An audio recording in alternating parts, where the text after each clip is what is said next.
എന്തുകൊണ്ടാണ് ഇപ്പോൾ നിങ്ങൾ ഇങ്ങനൊരു നടപടിയിലേക്ക് കടക്കുന്നത്? അത് പ്രധാനപ്പെട്ട കാര്യം.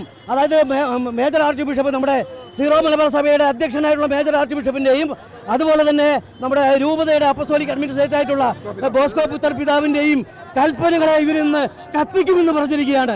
അത് ധിക്കരിച്ചുകൊണ്ട് ഒരുപറ്റം ആളുകള് വിവിധരായിട്ടുള്ള വൈദികരുടെ നേതൃത്വത്തിൽ അത് കത്തിക്കുന്നു പറഞ്ഞപ്പോൾ അത് സഭാ മക്കൾക്ക് ബോധ്യപ്പെടുത്തുവാൻ വേണ്ടി വായിക്കുവാൻ വേണ്ടിയാണ് കാത്തലിക് നസ്രാണി അസോസിയേഷൻ തയ്യാറായിട്ടുള്ളത്.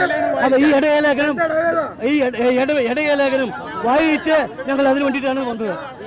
എല്ലാ ദേവാലയങ്ങളിലും ഇന്ന് സർക്കുലർ വായിക്കണം എന്ന് പറഞ്ഞു. പക്ഷേ ഭൂരിഭാഗം സ്ഥലത്തും വായിച്ചിട്ടില്ല, പകരം പ്രതിഷേധമാണ് ഉണ്ടായതെന്നാണ് പറയുന്നത്. അതായത് എല്ലാ ഇടവകകളിലും ഈ സർക്കുലർ വായിക്കാതിരിക്കുകയും കത്തിക്കുകയും ചെയ്തിട്ടുണ്ട് പല ഇടവകളിലും.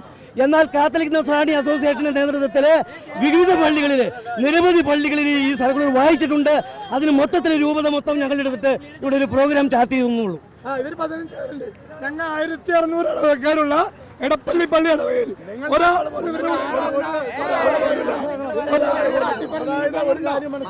ഇല്ലില്ല, ഒരാൾ തന്നിട്ടില്ല.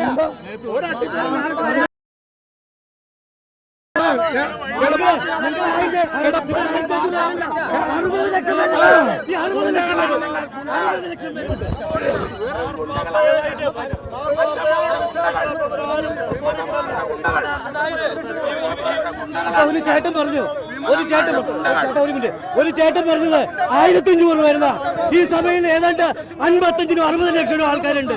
അതിൽ ഒരു രൂപത മാത്രം 34 രൂപത മാത്രമേ ഉള്ളൂ. 34 രൂപതയും ഇത് അംഗീകരിക്കുക. ഈ രൂപതയിലെ ഏതാനും ചില ആളുകൾ അംഗീകരിക്കില്ല എന്ന് പറഞ്ഞു. അതിനെതിരെയാണ് നമ്മൾ പ്രതിഷേധിക്കുന്നത്.